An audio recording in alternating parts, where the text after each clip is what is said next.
ports of Miami and Fort Lauderdale. From here, these containers will be loaded into blocks for easy transportation and easy hookup to any northbound trains. The Miami blocks will have to go through Hialeah Terminal to catch a northbound train. However, we are not recommending that any of these be transloaded from international to domestic containers. On the way north, both of these trains will stop at Cocoa Beach for about 45 minutes for a train switch, where these blocks will be left behind to go to Central Florida, and the remainder of the freight will continue north. From here, at the terminal, these blocks will be broken down and disassembled, picked up by FEC Highway Services, and drayed a maximum of 2 to 3 miles to a newly invested container yard. This container yard will serve as temporary storage for these loaded containers, awaiting drayage into Orlando itself. Now, for the drayage into Orlando, we are recommending that the FEC contract these services out. The rationale behind that is that this route, the status of the route itself, is a textbook milk run. It's routine, it's round trip, and based on the nature of rail transportation itself, it's going to be consistent on time schedule. Once these containers reach Orlando, they would be unloaded, and then they would be reloaded with any freight headed back down south. They would be drayed again via contract services back to the container yard, where the FECHS would regain ownership, pick it up, dray it back to the terminal. These containers would be built back into these easy blocks for transportation, and then sent back south to the southern ports. Once these containers arrived at the southern ports and were unloaded, the process would regenerate. Now, to validate service to Central Florida, we do need to consider volume movement. To do this, we kept our goal simple of a 10-to-2 ratio, which means a 10% increase in annual intermodal movements moved would be a 2% reduction on the average cost per unit to the FEC. Now, with the 2014 report of 400,000 intermodal movements via the FEC, we set our minimum starting goal with this new service of 40,000 intermodal units. When we needed to assess the current market to see the current demand moving via drayage currently from these two regions, we use the FAF, or the Freight Analysis Framework online tool, which is provided by the DOT, and this is the loads that we came up, and we converted them into 40 footers since this is the transportation mode that we'd be using in the international containers. Now, looking at the current demand moving between these two regions, we believe that it is possible for the FEC to divert enough volume from drayage back to intermodal movement with competitive rates, a positive operating income, and proper use of marketing mediums. We also would like to note that based on the proportion of freight moving between Miami to Orlando versus Orlando to Miami, we believe that the FEC can obtain an optimal load-to-load economy, both on the round-trip movements and the contract drayage services. Now, there were two options originally given to the FEC, option 1 and option 2. We based our recommendation on option 1 due to the competitive rates against the current drayage market. Option 2 serviced just the Port of Miami and also had a transloading feature to it. We did not choose option 2 because of the transloading feature and the lack of competitive rates against the current drayage market. We believe that that would not give the FEC the advantage to be able to enter the Central Floridian market. I'm going to hand it over to Catalina, who will discuss our first criteria of evaluating this recommendation, which is profitability. Okay, thank you, Mary.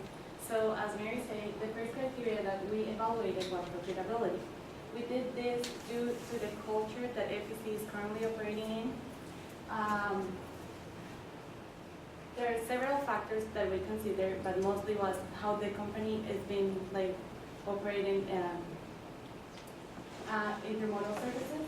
So I want to tell you that just from 2013 to 2014, there has been an overall growth rate of 13%. FEC reported 400,000 units moved via intermodal in 2014, which has brought up the percentage from 63% in 2013 to 76% in 2014. With this proposed solution, we believe that this percentage will continue to grow. We then calculated all the rates, but we did two things. we based the FEC round trip movement to Central Florida and the contracted drayage services. We did this on a unit-per-unit basis, and we consolidated all of those charges, including all highway movement, rail movement, and fuel surcharges. We then moved on to the drayage services from Cocoa Beach to the container yard. In order to calculate that rate, we took the operating ratio reported in the FEC 10K report in 2013, plus an average rate to operate a truck reported by ATAR. We then utilized these same criteria to analyze the contracted drayage services. But at this time, we added a margin of the average operating ratio of a truckload company. Then we evaluated how FEC will be competitive in the market based on other drayage services. So we analyzed those competitive partners based on two criteria, which is proximity to the ports and length of haul. The ports that we have focused our analysis on are the Port of Miami and Port of Everglades. We use this because these are the ports that receive most of the drayage services. Therefore, we believe that these are the ports where we can divert most of the volume from. At this point, I'll hand it back to Ripley, who's going to explain further the required investment, which is the second criteria. All right. In order to implement the intermodal service from the southern ports to Central Florida with an added growth plan, we are recommending that the FEC make several investments to their infrastructure. So currently, the Cocoa Beach facility can handle 50 units at a time and 100 units per day. So that's going to translate into 36,500 units annually, which is 3,500 units less than our minimum growth goal, our volume growth goal. So what we are recommending is that the FEC either upgrade the Cocoa Beach facility or consider adding an additional facility at an adjacent location, perhaps in the City Point area. We're also recommending that the FEC invest $100,000 in a container yard to act as a temporary storage unit for containers waiting to be drayed from the container yard to Orlando or from the container yard back to the terminal to get on the next train. We are recommending that the FEC highway system manage and control all of the drayage to and from the container yard and the terminal, as we are recommending that the FEC outsource the drayage from the terminal to Orlando. So with this added volume, we are recommending that the FEC invest in 10 to 12 new tractors to handle the added volume, and this would be a cost of about $120,000 per tractor. Thank you. So after that slide, we know that the first thing the FEC is concerned about is how to justify this investment and how, if this service could potentially pay back the investment needed. So what we did is we took the worst case scenario of our investment, which is $10 million for the Cocoa Beach terminal, $100,000 for a new container yard, as well as 12 tractors at $120,000 each.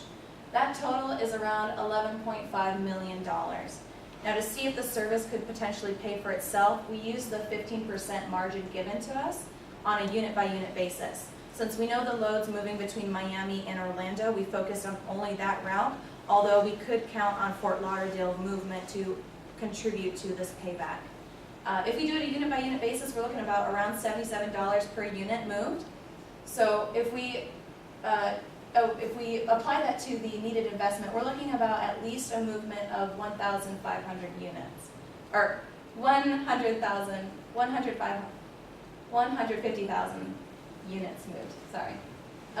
If we compare the total units needing to be moved against the projected 2015 movements in the drayage market, again we used FAF, that's going to be a market share of 48% that the intermodal will need to take.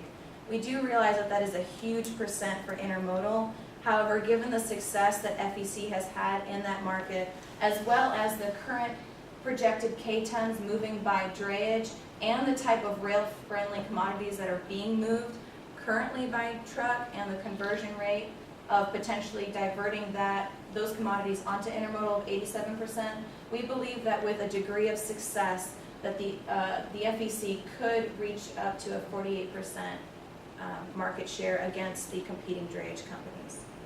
Now, of course, in our actual recommendation to raising the funds or to allocating the funds for initial investment, We suggest that the FEC maintain their current investment practices, like in the Port of Miami, they reach out to a local municipality for a joint venture in the investment.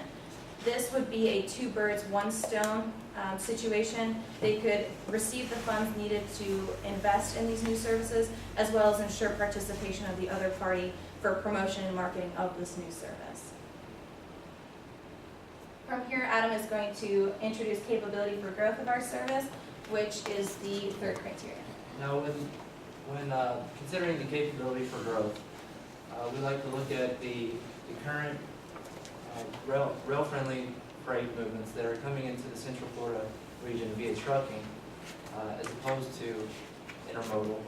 And what we like to look at is that these items, we believe, that can be shifted over into transport by the FEC, giving them a competitive advantage because of the inherent nature of rail movement, such as lower fuel costs, high cargo capacity, and long-haul distances. This in turn will increase growth and redirect the flow of goods into Central Florida using the FEC.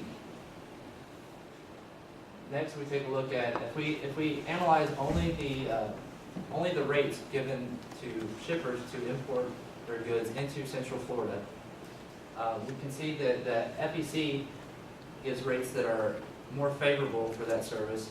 So we believe this gives them a competitive advantage, and it will result in increased growth. And but there are also other variables that are in need of consideration, such as transit time, overall freight value, and the inventory carrying costs associated with the shipper's goods. Based on this, we believe that the relative standing of all the options that were given, the option 1 would provide the FEC with the opportunity to attract volume that is low in value and non-time sensitive. As far as with the opening of the Panama Canal, there will be ships that are capable of bringing loads of up to 13,000 TEUs based on port capabilities into the East Coast. The Port of Miami has already made the necessary upgrades to handle these ships based on infrastructure, with the Port of Everglades scheduled to do the same by 2017. With the close proximity of these two ports from the open sea, we believe that gives that'll create a good setting for these ships to be called upon and these ports to be used to import the volume needed for the FEC. Thank you. Another note that we would like to add in recent news is the improved relations between U.S. and Cuba. Cuba being so close to the Port of Miami, if there are future trade talks, that is something that needs to be considered as a potential for growth via the FEC supply chain. Now, another area capable for growth with this new service is the implementation of 24 new LNG locomotives to run on their rail lines, which is a huge step in innovative rail transportation. Along with the two LNG plants planned around the ports of Miami and around the Port of Fort Lauderdale, this will only give the FEC more visibility to both current and new markets. One of the greatest advantages of this service, or this ability we believe will attract the most volume, is the ability for these locomotives to switch from LNG fuel directly to diesel without any disruption in the supply chain, which practically throws out the effect of a volatile fuel market on FEC rates. Catalina is going to wrap us up with the last criteria, which is company culture. Okay, so the last criteria that we considered was the company culture and how this option will align with the mission, vision, and values of FEC. We realize that FEC maintains and thrives under a culture of sustainability, which by definition will be the impact of the actions taken on economy, society, and environment. There are many prevalent examples of this practice in FEC, like the LNG investments, operation investments, involvement in the community, and employee happiness. Therefore, we believe that this recommendation will provide BCOs with a very sustainable way to move their freight to our land. All right, and based on our proposed solution, we are recommending that the FEC work very closely with its customers and with its shippers Obviously, discussing what's going to be most important to them. It's going to be the time in transit, the cost, and the on-time delivery rate. Now, we know that every customer is different. They ship different commodities. They're going to have different lead times on when the shipment can be planned. They have different required due dates, and everybody's production is different. So this is how the FEC is going to have to work with their customers and with their shippers in order to plan this service so that it can be successful. Now, in summary, we are recommending that the FEC expand its intermodal service into Central Florida with an added growth plan. So investing in the container yard, the terminal, and in tractors. And we've based this decision on the profitability for the FEC, the capacity for growth, the investments required, and based on the company culture. Thank you. We're now open for any questions. Question. At the very beginning, you recommended using contract drayage providers from Cocoa Beach to Orlando and in return, which I thought was a really great idea, but you're also budgeted for purchase of 10 tractors. So did you take into consideration in your cost analysis or in your economic analysis, if you will, using contract draying in lieu of buying those tractors? For the service from the terminal to the container yard? Okay. No, I was thinking about from Cocoa Beach to Orlando. I thought at the beginning you were referring to that being contract draying. No? No, we have two current movements via truck. That's from the terminal to a container yard a couple miles away, and that's what we, Okay, so that was what you were recommending. that's for the okay. tractors. And what we had a little chart, I don't know if we can go back to it, but it was an increase of volume moving through that, and that took in consideration the investment needed to pay it back, as well as the minimum growth we needed to start with to be able to move that on a timely schedule. Did I answer? Yeah, that's Okay. okay. So is that, so that's the 10, you said 10 tractors, 10 or 12, that was assuming 10 or 12 moves a piece, that little distance. Move the distance of 2 to 3 miles. And then there was a slide that you had that showed a lot of commodities going into, can we get that one back? That Yes. one? What is that? I mean, there's gasoline and there's solid. Those are currently actually the commodities that are being brought in to Central Florida via trucking right now, which we would like to redirect via the FEC. I think you would run into difficulties with hazardous materials like gasoline, fuel additives, those would have to go into ISO containers. And I don't know if that's reasonable or aggregate. We just use that to get the total K tons that are rail friendly. We did not consider that in the investment growth unit or a payback. We just use that as a total number of a potential tap-in market. Your presentation was, I think, very excellent, well laid out, well thought out. So where did you find out about Centerpoint? City City Point? We had a lot of questions that we weren't given information about the FEC Yeah. in the case presentation. So we called the FEC several times to speak to a manager. And so we asked about the current, because we don't know that No, much no, about the that's all Florida. Very resourceful. Very resourceful. Very resourceful. Whoever gave you that information is fired. If you were investing money at that level, what do you think would be a reasonable timeline to earn back your investment? Did anyone else want to take that? Okay. I would say that definitely within I would say within a year of operation or 2. Yeah, I Do would they say come- Yeah, go ahead. within, like, starting the service, obviously yours, that's a stretch because that increase in volume is so great. So I would say anywhere from probably more like starting at 2 years to 4, 5, just so we Right, can so get it's it back. But it all would depend on how much volume could be attracted. Well, it's a capital investment. Mm-hmm. So when you go back, you think about that, right? It's a balance sheet issue, Oh, yeah. right? So it's not an expense, right? So you're gonna spend $5 million in capital, put it on your balance sheet. So what's your amortization against an asset? And the interesting thing about it is that if it's a land acquisition, for example, it increases in value over time, presumably, whereas the improvements depreciate. So there's I'm not asking you to know that answer, but it's knowable. Yeah. That's how you approach it Okay. in terms of the capital. I have a question. Right from the very beginning, you threw out the transfer option.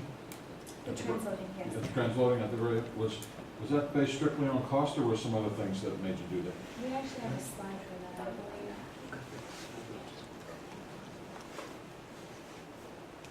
Wait a minute. Were there some appendix slides here we didn't see? Those were for These potential are our questions. potential questions, yeah.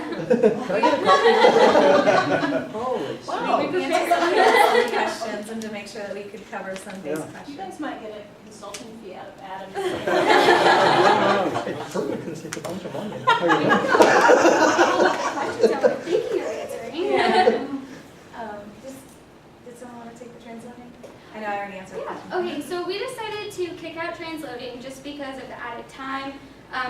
You know, it's more people touching the freight and the cost. And since this service it's from the port to the terminal to Orlando, it just makes more sense since it's in Florida and we're sending those containers right back down, then it just wouldn't make sense to transload. And so, yeah, costly. And then we have this here. So this is the percentage of ISO containers versus domestic containers and trailers. And in the transload option, it said to convert it to a domestic container, domestic trailer. So it just wouldn't make any sense to do that. In relation to this question, we also did call someone down at the Hialeah facility, and we asked them about how long it takes to transload items, and it's anywhere from a few hours to a few days. So that weighed in heavily on our decision. Based on the And volume. with inventory carrying costs, that can become very costly. That's right. I mean, if it's low value, so that the inventory carrying costs are low. Right. You know, the distortion in Florida is because it's a peninsula. You have all these empty domestic trucks that don't touch the road, that come down to Miami, and then they go back there. The concept would be to grab a hold of them. I personally think your analysis is probably correct. And in fact, there's very little transloading. So, you know, the market is telling us that your calculations are right, but it's sort of an aspiration that if you could take the time and costs out of it through repeated, predictability, there is a vacuum going back north looking for freight. That is something that we would consider as well if we were talking about potentially answering this question. We thought that if, to implement transloading, that we would have to improve efficiency, and that would be one of the few ways to be able to compete against trucking on such a short length of haul. Right. The other thing is I'm with the FEC, because we put the on-dock rail, if you had to truck from the port, which you used to, over to Hialeah anyway with the ISO, now you could transload it. But now that we can load it on dock, you've really taken out a piece. Why put it back in? You have to justify it. But, Are there any other questions? Very good. Great job. Thank you. Thanks. Before you leave, let me ask Adam a question. And it's not a question for you guys, but it's a question for me because I'm not a rail operator. Yeah. I only spec containers and domestic at that. So I heard the status, so it's 3 40-foots will go into 253 but from transloading. Cube, not weight. Right. Cube. But do you have to have 3 40-foots that are the same shipper, or do you do mixed freight into those domestic containers? Like mixed shippers even? It's a great point. And maybe Phil, you'd like to chime in. I would have said, I noticed you said no, I would have said yes. And you also have to think about clearance. So, Yeah, customs yep. clearance. But, so what's your, Customs is valid. Once you get through customs, then I think that you want to be careful about the commodities of potentially mixing things.